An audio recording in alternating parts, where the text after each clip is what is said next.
할렐루야. 4월 24일 화요일 묵상 말씀을 시작하겠습니다. 하늘의 뜻을 통역하는 자가 되어라. 하늘의 뜻을 안다는 것도 어렵고 하늘의 뜻을 전달한다, 통역한다. 너무나 어렵습니다. 뜻을 알아야 통역을 할 수가 있습니다. 무슨 말인지 알아야 전달해 줄 수가 있습니다. 안다고 해서 뜻을 정확하게 전달할 수 없습니다. 정확한 통역을 해야지만이 뜻을 온전히 전달할 수 있습니다. 우리는 한글을 사용합니다. 국어를 사용하고 있습니다. 한글입니다. 우리나라 말입니다. 일본에는 일본의 국어가 있고 미국에는 미국의 국어가 있습니다. 그 나라의 말이 있습니다. 우리나라 말과 중국 나라, 러시아 말이 다릅니다. 알 수가 없습니다. 표정을 보고 입모양을 보고 알 수가 없습니다. 말을 해도 무슨 말인지 정확하게 알 수가 없습니다. 어렴풋이 알 수가 있습니다. 나 배고파요. 나 목말라요. 나 배가 아파요. 나 머리가 아파요. 표정을 보고 손짓 발짓을 보고 어렴풋이 알 수는 있습니다. 그러나 정확한 뜻은 알 수가 없습니다. 어떻게, 어디에, 어떻게 아픈지, 무엇 때문에 아픈지, 무슨 일이 있는지, 무엇이 급한지, 무엇이 중요한지 알 길이 없습니다. 통역을 해야 합니다. 일어를 아는 사람이 우리나라 말로 통역을 해줘야 정확하게 할 수가 있습니다. 그러니 통역하는 자가 얼마나 중요하겠습니까? 통역자를 아무나 세우시겠습니까? 하늘과 땅을 연결시키는 중보자. 중보자를 하나님께서 아무나 세우시겠습니까? 그것은 전적으로 하늘 책임 분담입니다. 하늘이 세우시는 겁니다. 왕이 암행의사를 보낼 때, 왕자를 보낼 때, 사자를 보낼 때 아무나 세우겠습니까? 왕의 뜻을 잘 전달하는 사자를 보내는 것입니다.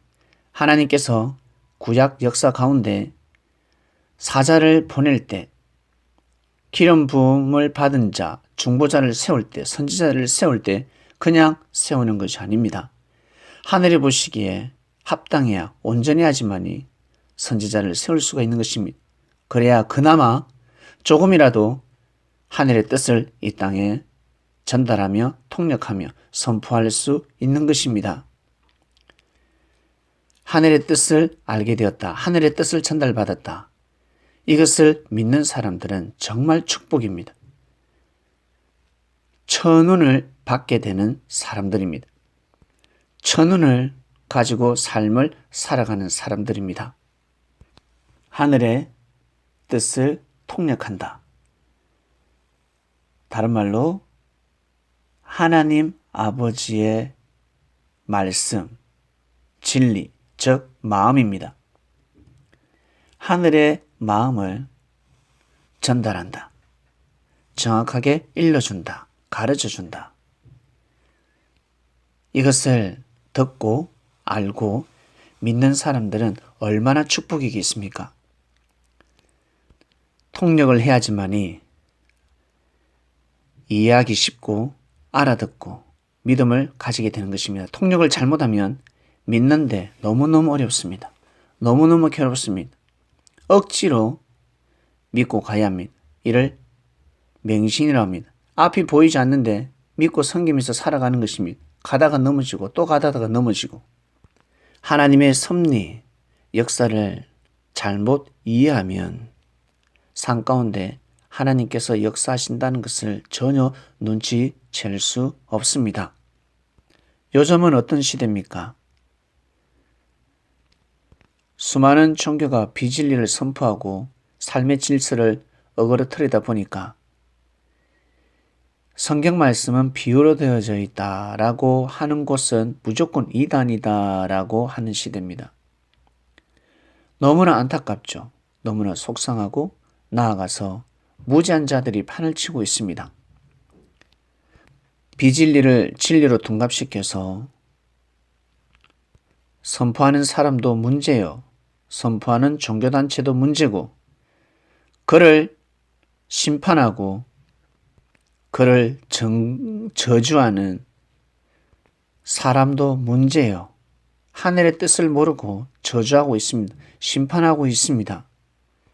오히려 벌집을 건들고 있습니다. 가만히 내버두면 때가 되면 벌집은 떨어집니다. 때가 되면 심판을 받게 됩니다. 근데 벌집을 자꾸 쑤시고 있습니다. 참으로 무지한 삶을 살아가고 있습니다. 이스라엘 나라 2000년 전 이스라엘 나라 유대 땅에 제일 큰 하늘의 뜻, 아니 그냥 하늘의 뜻이 무엇이겠습니까? 하늘의 뜻을 한번 통역해 보세요. 그 시대에 하나님 아버지의 뜻이 무엇이겠습니까? 이스라엘을 향한 하나님 아버지의 뜻이 무엇이겠습니까? 내가 보낸 자를 받아들여라, 믿어라. 그래야 이스라엘 너희들이 축복받을 수 있다. 잘 될 수 있다. 예수님을 그리스도로 맞이하는 겁니다. 기름 부음 받은 자라고 믿는 것입니다. 랍비라고 진정으로 받아들이는 것입니다. 그런데 제사장들이 받아들이지 못했습니다. 바리새인들이, 그 시대 랍비들이 예수님 앞에 고개 숙이지 못했습니다. 그러므로 하늘의 뜻이 이스라엘 땅 가운데 온전히 임할 수 없었습니다. 통역을 잘했어야 하는데 왜 사람들이 몰랐을까? 통역하는 자가 죽었기 때문입니다. 하늘의 뜻을 알고 정확하게 통역할 수 있는 세례요한이가 죽었습니다. 통역을 못하는데 어떡합니까? 역사는 지연되겠죠? 성령의 역사가 임합니다. 부활의 역사가 시작됩니다. 제자들을 통해서 다시금 또 역사를 하십니다. 제자들에게는 발등에 불이 떨어졌습니다. 하늘의 뜻은 깨달았죠. 이 뜻을 통역해야 되는데 그 시대에 하늘의 뜻을 통역하기 위해서는 자신의 목숨을 내어놓아야 합니다. 살고자 하는 자는 하늘의 뜻을 살릴 수가 없었습니다. 죽고자 하는 자만이 하늘의 뜻을 전달할 수 있는, 통역할 수 있는 시대였습니다. 지금 이 시대에 지구촌 수많은 나라들에게 하늘의 뜻이 있을 것입니다. 그리고 이 대한민국, 한반도, 북한, 백두산에서 한라산까지 하늘의 뜻이 있지 않겠습니까? 이 시대에 하늘의 뜻이 있지 않겠습니까? 제일 중요한 하늘의 뜻이 무엇이겠습니까? 바로 남과 북이 하나 되는 것입니다. 남과 북이 하나가 되면 놀라운 일이 일어납니다. 기도하지 않아도 놀라운 일이 일어납니다. 그토록 무릎 꿇고 간구하지 않아도 놀라운 역사가 일어납니다. 남과 북이 하나 되지 않으면 아무리 몸부림치며 금식을 철야를 해도 역사는 일어날 수가 없습니다. 통일만 된다면 이 한반도는 전 세계에서 제일 빛을 발하는 새벽별이 될 것입니다. 오늘 말씀 여기까지 하겠습니다. 하나님 아버지 감사합니다.